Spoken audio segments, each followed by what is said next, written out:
Lalu masuk ke dalam sumur itu, di sumur itu ada ra'ufah, batu. Di bawah batu itulah diletakkan obat tadi. Ya, apa namanya? Santet tadi.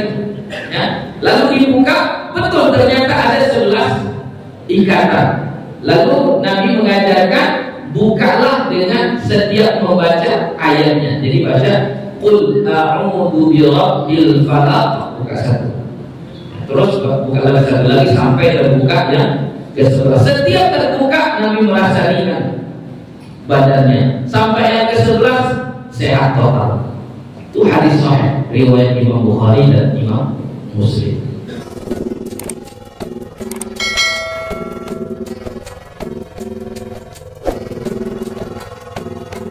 Sihir itu ada, jadi jangan kita meyakini oh sihir itu nggak ada, oh salah. Sihir itu ada, ya sihir ada. Makanya kita harus hati-hati. Mau kita orang baik, tetap berpotensi terkena sihir. Nabi kita pernah terkena sihir, pernah. Termasuk salah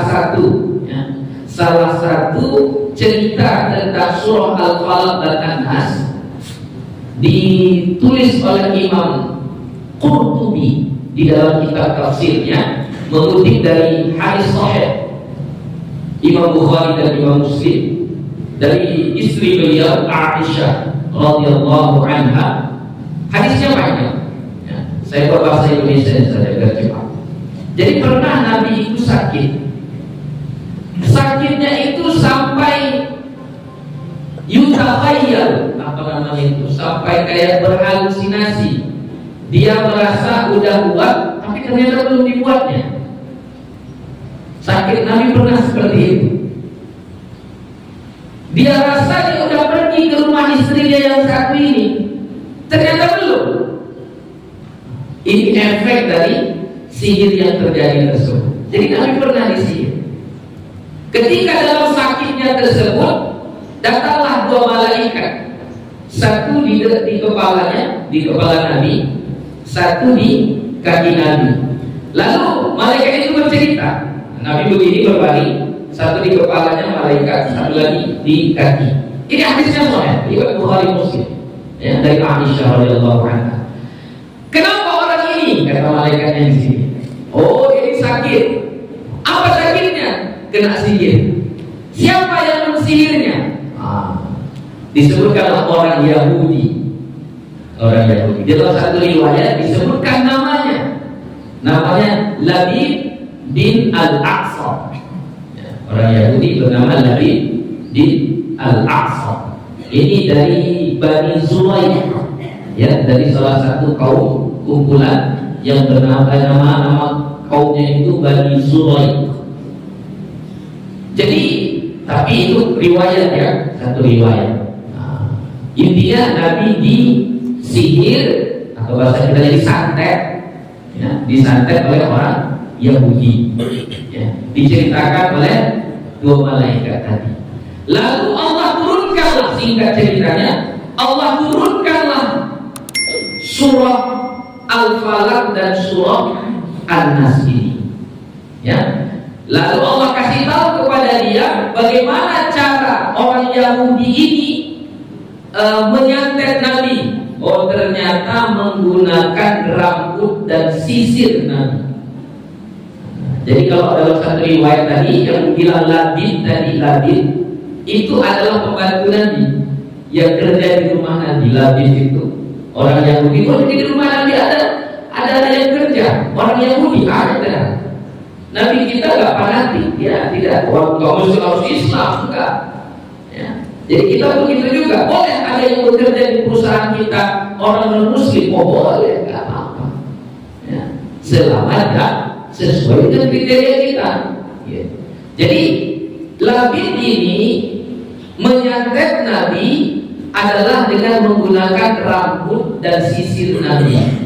Lalu dibalut di apa kurma itu namanya Ustaz? Bukan pelepah.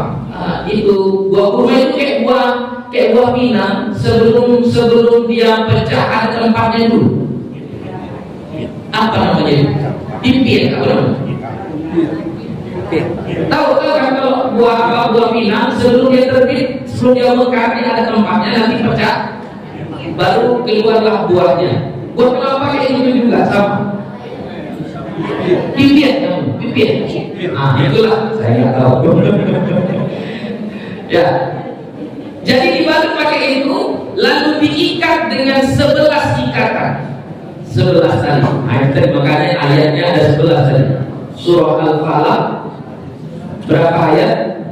5 ayat. Surah An-Nas 6 ayat. Jumlahnya 11. Jadi Allah memberitahukan kepada Nabi yang penyantetnya ini, media penyantetannya apa, lalu diletakkan di mana santetnya. Ternyata diletakkan di satu sumur. Nama sumurnya sumur Arwan, ya, Arwan, salah satu sumur di Madinah. Ya. Jadi Nabi menyuruh sahabat beliau, termasuk namanya Ammar bin Yasir, termasuk juga menantu beliau Ali bin Abi Thalib, untuk pergi ke sumur itu, lalu mengambil benda yang disebutkan tadi. Ternyata betul. Ketika dilihat sumur itu, airnya itu merah. Kalau di hadis itu disebutkan seperti air hina. Hina itu inan, ya, merah ke hitam-hitaman, begitu. Lalu masuk ke dalam sumur itu, di sumur itu ada ma'ufah, batu. Di bawah batu itulah diletakkan obat tadi, ya, apa namanya, santet tadi, ya. Lalu dibuka, betul ternyata ada 11 ikatan. Lalu Nabi mengajarkan, bukalah dengan setiap membaca ayatnya. Jadi baca Qul a'udzu birabbil falaq, buka satu. Terus buka lagi satu lagi sampai terbuka yang ke-11. Setiap terbuka Nabi merasa ringan badannya. Sampai yang ke-11 sehat total. Itu hadis sahih riwayat Imam Bukhari dan Imam Muslim. Mulai dari situ Nabi selalu mengamalkan al-mu'awwidataini. Jadi dua surah ini disebut dengan mu'awwidataini, perlindungan. Jadi Bapak Ibu kalau mau selamat, mau dijaga oleh Allah, amalkanlah mu'awwidataini ini. Dua surah yang sangat besar untuk berlindung kepada kita, ya, surah Al-Falaq dan surah An-Nas, ya. Itu diamalkan kapan yang terserah. Kalau mau ikut jadi 3 surah dengan Al-Ikhlas, kemarin sudah Buya sampaikan, yaitu dibaca sesudah sholat atau dibaca pagi dan sore, petang, 3 kali, gitu. Atau kita baca sebelum tidur. Nah, tapi kalau sebelum tidur nanti ada tambahannya dengan menggunakan tangan, medianya pakai tangan, lalu ditiup, ya, diembus. Itu dari nafas. Nafas itu meniup tanpa keluar